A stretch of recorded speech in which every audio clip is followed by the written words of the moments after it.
一集講到 Day One Freshman 玩完啲 game 之後，準備翻房玩房 game，未睇上一集可以點翻上面 info box 睇翻。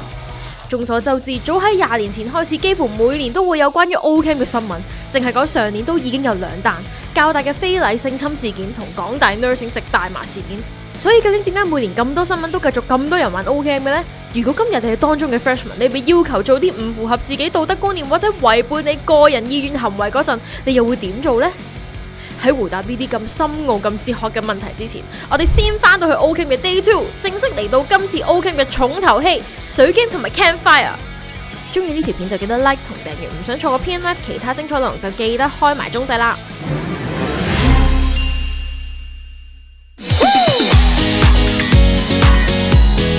而家我哋到咗呢個水 game 現場，呢度係白石嘅燒烤場嚟嘅，啱啱咧 freshman 就到咗現場啦，我哋陣間都要去拍下佢哋點樣去咁青春咁樣玩咯。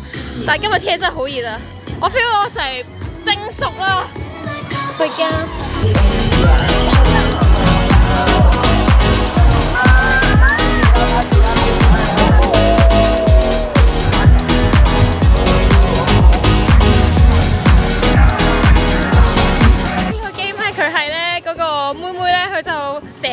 剃鬚嗰啲膏，其他嘅組員咧就要保護佢，唔俾啲剃鬚膏甩咁樣。最後咧面積最多咧，咁就會贏咁樣嘅。呢度就係咁樣 keep 住就係有唔同嘅 station 咁樣喺度玩咯。前面咧有一個辣辣壽司，不如我哋睇下辣辣壽司嗰度玩成點好唔好啊？呢個咧你就會見到係有辣辣壽司呢個 game 啦。咁咧2排人。我見佢一行係有4個人咁樣嘅，就係好似玩猜枚咁樣。你咧如果我話3個人真係起身咗3個人咧，咁就要潑下個咁樣嘅玩法咁樣嘅。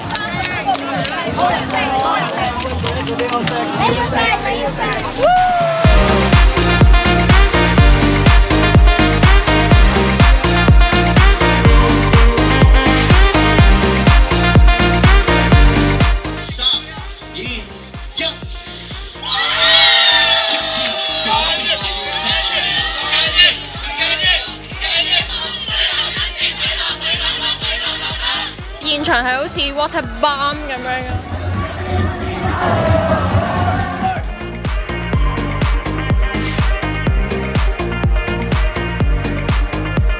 我覺得今次呢一個活動咧，對我嚟講咧，其實咧係好新鮮嘅，因為從來都冇試過咧，咁大班人，大家咁開心咁樣喺度玩水。咁而且咧，今日天氣熱㗎嘛都，係咪？咁所以其實咧，咁多水淋落嚟咧，都幾涼爽下。冇錯，得啊！贏定輸啊？你哋係啊？輸曬，地都有咯。我哋飲奶啊，玩飲奶，輸到一仆一碌。但係咧，我覺得咧呢個吹奶遊戲咧有個好嘅地方嘅，就係好飲嘅，其實。咩奶嚟㗎？維他豆奶。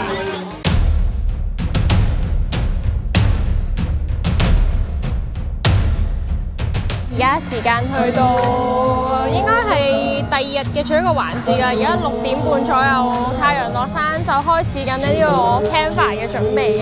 其實呢班咧就唔係 CM 本身嘅學生嚟嘅，係可能係 City 老鬼，即係畢咗業幾屆嘅學生，唔係學生，畢咗業即係畢咗幾屆嘅叫老鬼咁翻嚟幫手啦。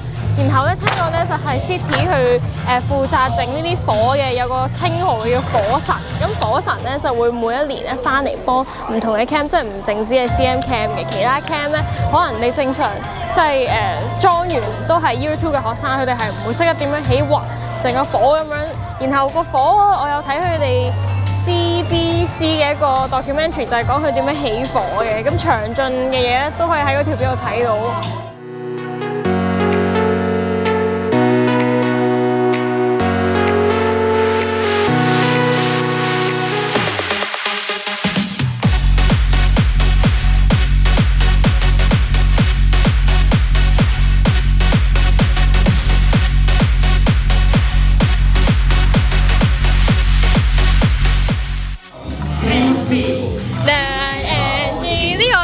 明咗咧，時代咧係冇變到㗎。雖然都係過咗6年7年，呢首歌係一模一樣。我嗰陣都係呢個咩 LOVE 呢個要跳啲唔知咩舞，然後我想講我同攝影師都捕捉到好多 two shot， 即係有啲男女 freshman 之間互相問大家 IG 啊，然後有啲一齊傾偈啊，又問你點嚟㗎？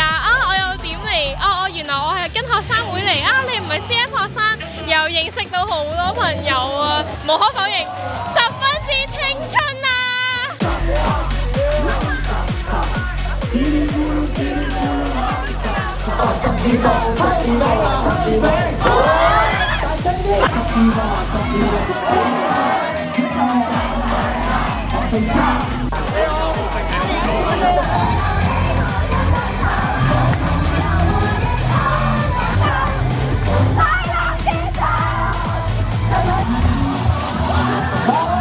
個火 keep 住喺度燒緊啦，然後咧啲 freshman 就會 keep 住跑，但係有啲如果唔肯跑嘅話咧，咁有啲工作人員啲 OC 咧就會係咁狂潑水落去度，咁你就會因為唔想俾水潑到啦，所以咧就會係咁喺度跑，係咁喺度跑，即係個強制減肥嘅一個環節。玩火嘅嗰幾位咧，即係負責整火嗰幾個老鬼咧，佢哋係會咧跟住個音樂個 beat，突然間咧就將嗰啲燃料啊、重跌水啊、啲 chemical 掟入去，跟住一嘢咧岸邊咁樣嘣咁樣啊！佢哋原來咧搭咁高嘅原因係因為咧佢哋逐層火咧會慢慢由頂燒落底，都好似啱先咧一開頭嗰陣都未燒到咁下層嘅，佢哋咧而家逐漸慢慢啲火就會咁樣燒晒落去，咁樣就放成晚個火咁樣咯。如果嚟玩，但係曖昧對象係一齊嘅，哇幾咁青春，可以一齊玩，然後就一齊做咯。相信睇到依度嘅你唔多唔少都一定會聽講過，甚至係親身玩過 campfire。而呢個火 game 同時都係好多人覺得 O Camp 最好玩同最有 mood 嘅環節。但係你又有冇諗過 campfire 係幾時開始有嘅呢？而包括 campfire 跑火在內嘅其他活動，例如 Dan Beat、水 game、房 game， 甚至係成個 O Camp 又係點嚟嘅呢？呢啲活動係由幾時開始成為所謂嘅傳統嘅呢？喺香港咧，第一個大學迎新活動其實喺1950年代已經有噶啦，而地點咧就正正係我身處嘅呢個地方——香港大學。根據當年華僑日報喺1954年9月嘅一份報紙，係可以見到由港大學生會舉辦嘅一個新生歡迎會。報紙上面提到，因為新生人數太多，所以為咗有更好嘅組織，當年嘅學生會係將新生以宿舍作為單位，將 freshman 分成幾組去進行。1954年呢個下晝3點去到9點嘅迎新會，相信就係而家 O Day 嘅初型噶啦。值得留意嘅係，當年 O Day 嘅費用淨係需要1個4。呢個 camp 幾多錢啊1100。哇！物價通脹咗好多喎。去到1970年代，開始有記錄記載其他大學，例如中大同埋浸大會去郊區營地舉行過夜嘅 O Camp， 地址咧就係而家嘅烏溪沙青年新村。時至今日都有唔少 O Camp 仍然係喺度進行嘅。迎新活動其實無非都係想幫一眾新鮮人去融入佢哋大學嘅生活。喺一篇1988年嘅華僑日報學園前線嘅文章入面，更加可以詳細知道30年前嘅迎新營嘅目的，除咗係令到新生對院校有更多嘅認識之外，都係令到新生對陌生嘅學分仔有更加多嘅了解。即係咧教你點樣 rec for。2025年嘅學生俾嘅係手速，全部人咧就會坐喺電腦前面，時間一到咧 system 就會俾你 rec for。但當年大學生咧就冇咁舒服啦，好多時候可能要通宵排隊去登記。當年嘅 O Camp 聽落好似十分之有營養同埋有資訊性，但其實咧就唔係完全冇得玩嘅。另一篇由嶺南學生寫嘅 O Camp 反思入面咧就有投訴到，覺得成個 camp 嬉戲嘅內容佔大部分啦，根本冇咩教育意義可言。咁我自己就覺得其實對於嗰個年紀嘅學生嚟講，學生主導嘅活動要有教育意義，其實都有啲難度啊。去到90年代開始進入呢個互聯網時代咧，資訊就開始普及啦。Freshman 就唔再需要咧去迎新營去獲取呢啲資訊，所以呢個時候嘅 O Camp 咧就會偏向於體驗同埋交友多啲。其實簡單啲嚟講就係一個字咯，玩。O Camp 嘅目的從以前去到而家，無非都係2個大目的：認識同埋適應。係一個令到新鮮人認識陌生嘅大學生活，同埋同新同學組師兄姐之間互相認識同埋聯誼嘅場合，從而令到佢哋適應呢個地方，對大學組織有歸屬感。而呢個歸屬感咧，都正正係所有 O Camp 嘅環節會誕生嘅一個重要因素。上一集提到 Freshman 通常會被分成唔同嘅 house， 唔同嘅 house 會用顏色去做分組，每個 house 都會有自己嘅 house tea、house beat 同埋 house 手勢嘅。呢個 Pink Panther 公仔有個眼嘅，超級得意咯！仲有呢個袋啊，設計得好好啊！成個 camp 舉行嘅遊戲都係會以 house 為單位進行比賽 ，house 之間嘅比拼就會成為 Freshman 對自己所屬嘅 house 產生歸屬感嘅要素之一。例如咧，佢會覺得自己嘅 house 口號係最正嘅 ，dance beat 係最正嘅，比賽嗰陣時自己 house 贏咗就會激發佢嘅參與感同埋歸屬感。因為 dance beat 係氣勢啦，第二就係 family 啦，因為其實一班人一齊做同一件事，我哋就會有一個 bonding。dance beat 就係其中一個做呢樣嘢，就會令到佢哋更加有一個一家人嘅感覺。所以喺外人望落可能會覺得毛管戙嘅一啲 dance beat 其實係一種激發到一種新鮮人去參與嘅一個重要因素。而呢一種 house 制度之所以會產生，另一個原因咧就係因為當時1970年代嘅 O Camp 大多數咧都會喺大嶼山或者西貢嘅地方度進行，需要將大量嘅新生分成小組管理，而 house 制度都提供咗一個具組織性嘅方式。受到英國殖民嘅影響咧，其實呢種方式都可以追溯翻去英國19世紀 boarding school 嘅 house system 嘅。咁喺 O Camp 咁多個環節入面咧，即係最好最唔好有冇啊？最好，一定係跑火。日班人以中間嘅火堆為中心，為一個大圈，不斷沿住同埋跟住個音樂去跑。哇！唔講呢，真係以為穿越翻去啲石器時代嗰啲遠古部落啊！嗱，之所以我會咁描述呢，就並唔係毫無根據嘅。喺1907年，英國人羅伯特貝登堡創辦咗童軍活動，佢將營火作為核心嘅活動之一。童軍嘅營火晚會會直接借鑑部落文化嘅團聚形式，透過唱歌、講故事同埋儀式去增強佢哋嘅團隊精神啊！而喺香港呢，就喺1910年去引入咗呢個童軍活動，營火晚會都成為咗童軍營嘅標準環節。呢一點呢，係可以喺今日嘅 Campfire 歌入面都證實到㗎。We walk to the left, we walk to the right。呢一首 Changing Partner 其實就係一首好出名，會喺童軍 camp 嘅營火晚會入面會唱嘅一首歌。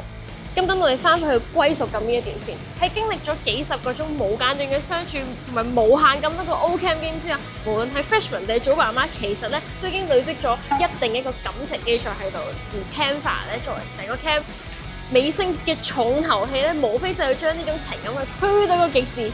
吓，你咪點樣？咪就係咁咯。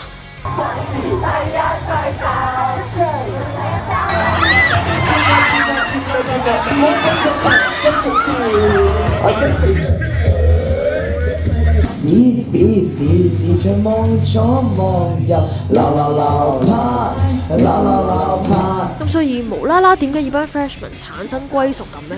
有歸屬感就會覺得呢個學會正，自然就會有人願意成為下年嘅搞手，即係有人想裝，而先至會令呢個組織可以繼續延續落去啊！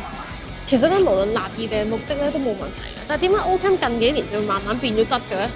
呢一個係2013年一篇關於 O Camp 爭議嘅文章，內容講述作者對於近幾年嘅 O Camp 醜聞嘅睇法。文章提及到90年代中期，當年呢以一啲低俗作為搞笑同埋喜劇題材咧，絕對係當年嘅媒體主流風向啊！學生們都普遍受到呢個電視同埋互聯網嘅影響，先開始興起玩一啲關於性嘅遊戲。文章入面都有提及到英國牛津嘅大學迎新活動，其實都曾經鬧出過暴力同埋荒淫嘅事件。想詳細了解可以 click 入下面 info box 睇全文嘅。O Camp 變質嘅成因可以有好多，而香港都絕對唔係單一例子。大學本應係一個令學生了解自己作為知識分子喺呢個社會應該擔當咩角色嘅一個地方。最重要嘅就係培養批判性思考。但當 Freshman 喺迎新活動呢個處處充滿組織結構嘅地方，佢哋又係咪真係可以能夠真正咁樣思考到呢？驗證下，求真，係唔係想拍惡嘅，想睇下會唔會有啫，係啊，咁最後尾歐琴係冇嘅，係健康嘅成個。冇講到咁誇張咯，我哋 camp 正氣咯，都係。係啊 ，CM 就係唔會發生呢啲嘢咯，其他 camp 唔知。但我玩過其他都係好正常咯，要睇下嗰一科或者嗰個學會本身個朵臭唔臭咯。但係就算有啲臭朵嘅，都未必係真係人哋講到咁誇張咯，可能係個別事件咯，好多都。咁其實我覺得 O Camp 係一個屬會嘅一個地方啦，佢有佢嘅文化，有佢嘅底蘊，咁其實係凝聚嗰一科嘅人一齊咯。即係揾到 CM 人係拍開片嗰啲啊嘛，跟住即係我哋做翻我哋平時做嘅嘢咁樣，咁啊可能俾 freshman 睇下我哋究竟讀 CM 係拍啲嘢係點啊，同埋介紹多啲 CM 呢個 culture。咩 O Camp 都有，其實你就算文靜 O Camp 都會有尺度大嘅人喺度，變相係其實你點樣去玩，或者點樣看待呢件事嘅啫。我成日都咁講就係你已經係一個18歲嘅一個成年人，touch wood 人焗你去做某一件你唔中意做嘅事，你係有權去選擇 say no 噶嘛，係而唔係 O Camp 本質嘅問題咯。我哋去咗唔多啊，可能有10零20個 O Camp，我未見過咯。係我未嘅，我聽過嘅，係啦。咁但係點樣處理同埋點樣去做，我覺得比較緊要咯。係幾百個 O Camp，如果有一單新聞就拒絕晒所有 O Camp，咁係咪合理咧？咁我覺得絕對係唔應該咁樣咯。聽到呢度，唔知你又有咩睇法呢？或者你玩 O Camp 嗰陣，又有冇遇過啲咩有趣或者得人驚嘅事呢？歡迎喺下面留言話俾我哋知你點睇。中意條片記得 like 同 subscribe 我哋 channel，有咩題材想睇都歡迎留言話俾我哋聽。